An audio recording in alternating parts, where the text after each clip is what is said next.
Mobile پر تلاوت کے آداب.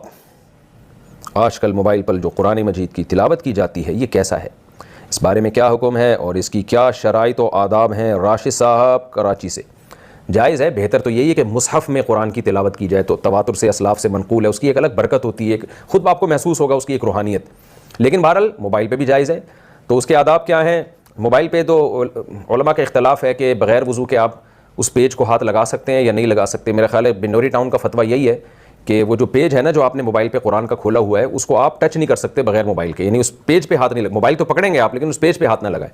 اور جامعۃ الرشید کا فتویٰ ہے اور بھی دیگر اداروں کا کہ نہیں پیج پہ بھی ہاتھ لگا سکتے ہیں.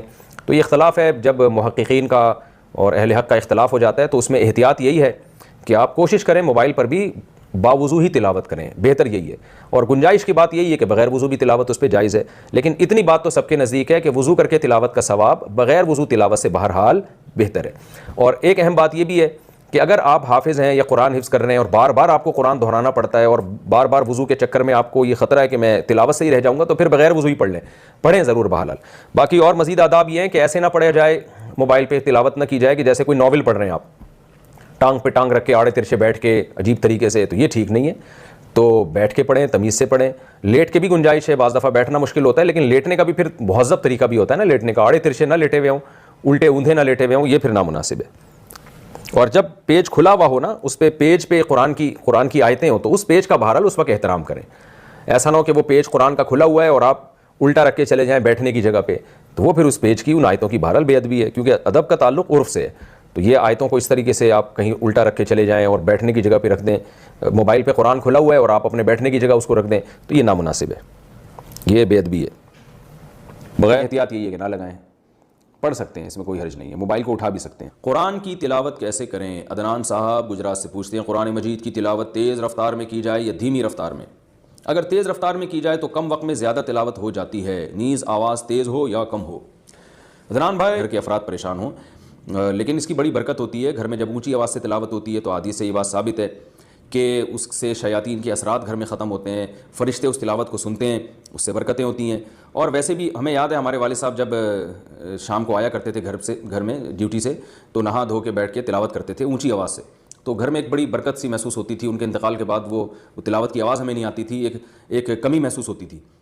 تو گھر کا سربراہ گھر میں بیٹھ کے اگر اونچی آواز سے تلاوت کرے تو اس کی اور ہی الگ برکت ہوتی ہے. لیکن اس میں یہ بات بہرحال ضروری ہے کہ گھر کے افراد کو تکلیف نہ ہو. ایسا نہ ہو کوئی بچہ آپ کا پڑھ رہا ہے، اسٹڈی کر رہا ہے، اس کا صبح ایگزام ہے اور آپ اس کو تلاوت سنا رہے ہیں، تو وہ بعض دفعہ پھر پریشانی کا سبب بنتی ہے یہ چیز. رہا یہ مسئلہ کہ اسپیڈ میں تلاوت کی جائے یا آہستہ رفتار سے، اور اگر آپ سمجھتے ہیں اس سے زیادہ تلاوت ہو جائے گی تو تیز رفتاری سے تلاوت کریں.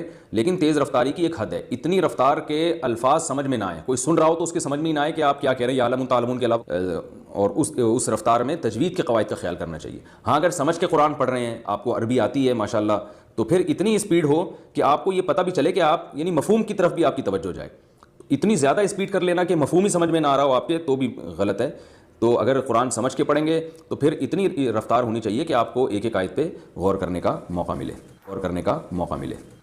یہ کہہ رہے ہیں جی، میں یہ زبیر صاحب نے کوئی اس سے پوچھا ہے، کہتے ہیں میں تہجد کی نماز ذرا لمبی پڑھنا چاہتا ہوں اور میں چونکہ حافظ نہیں ہوں اس لیے قرآن مجید کو دیکھ کر پڑھتا ہوں اور زور سے بھی تلاوت کرتا ہوں، کیا میرا یہ عمل درست ہے؟ میں نے سنا ہے کہ حنفیہ کے نزدیک یہ عمل جائز نہیں ہے، یہاں کویت میں حنابلہ اس کو جائز کہتے ہیں، اس بارے میں رہنمائی فرما دیں. زبیر صاحب کو ویسے دیکھیں اکا دکا ایسے واقعات ہمیں حدیث میں ملتے ہیں جس میں دیکھ کے قرآن کی تلاوت کی گئی ہے، لیکن حنفیہ کے نزدیک یہ منسوخ ہے. یعنی ابتدائی اسلام میں اس کی گنجائش تھی، کیونکہ بعد میں ہمیں صحابہ تابعین میں عمومی رواج ایسا نہیں ملتا، بلکہ ہم دیکھتے ہیں کہ جن صحابہ کو قرآن نہیں آتا تھا تراویح میں، وہ حافظ تلاش کرتے تھے تاکہ وہ اپنا قرآن ان کا مکمل ہو.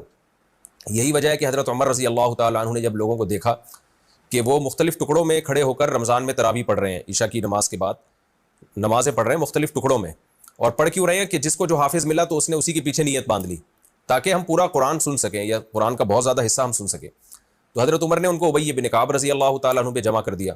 تو اگر اس کی ایسی اجازت ہوتی تو پھر تو دیکھ کے تو بہت سے لوگ پڑھ سکتے ہیں، تو ان کو کیا ضرورت تھی کہ وہ حافظ کو تلاش کرتے؟ تو اس لیے حنفیہ کا موقف اس بارے میں کمزور نہیں ہے، وہ یہی موقف ہے کہ دیکھ کے تلاوت نماز میں جائز نہیں ہے.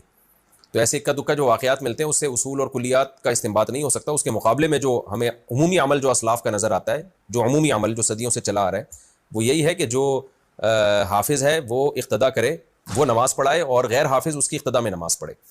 تو اب آپ اگر حافظ نہیں ہیں تو آپ یا تو قرآن حفظ کر لیں, یا یہ کہ جتنا قرآن آتا ہے آپ وہ زبانی پڑھیں, تو دیکھ کے نہ پڑھیں آپ. اور رہا مسئلہ کہ حنابلہ اس کو جائز کہتے ہیں, تو دیکھیں چاروں فقہا برحق ہیں, لیکن فالو ایک کو کرنا چاہیے. اسی میں انتظامی معاملہ ہے یہ, کیونکہ اگر آج وہاں کل وہاں, تو یہ دین کے ساتھ ایک مذاق بن جاتا ہے. اس پہ میں کئی بار اس کے سائڈ افیکٹ بتا چکا ہوں, اور میں کیا بتا رہا ہوں, ہمیشہ سے علماء اس کے نقصانات بتاتے چلے آئے کہ انسان جب ایک مکتبہ فکر کو فالو کرتا ہے اور وہ بھی قرآن و سنت ہی سے ثابت شدہ ہے, تو پھر اسی کو فالو کرے. وہ بینک میں انویسٹمنٹ کر کے ماہانہ پروفٹ لینا, اس کی مثال میں دے رہا ہوں کہ جیسے آپ حنابلہ کے مسلک کو اگر فالو کرتے ہیں نا اس میں, کہ جی میں فقہ حنبلی کو فالو کرتا ہوں, تو فقہ حنبلی میں پھر امام احمد بن حنبل کی جو رائے ہے, جو مضبوط ان کے جو فقہ حنبلی میں ایک مضبوط رائے سمجھی جاتی ہے, وہ یہ کہ ایک نماز کا جان کر چھوڑ دینے والا پھر کافر بھی ہو جاتا ہے, نکاح بھی اس کو دوبارہ کرنا پڑے گا, تو وہاں پھر آپ حنفی ہو جائیں گے. تو یہ پھر مذاق بن جاتا ہے دین. تو ایک فقہ کو فالو کیا تو اس کے تمام مسائل کے ساتھ پھر اسی کو فالو کرنا چاہیے.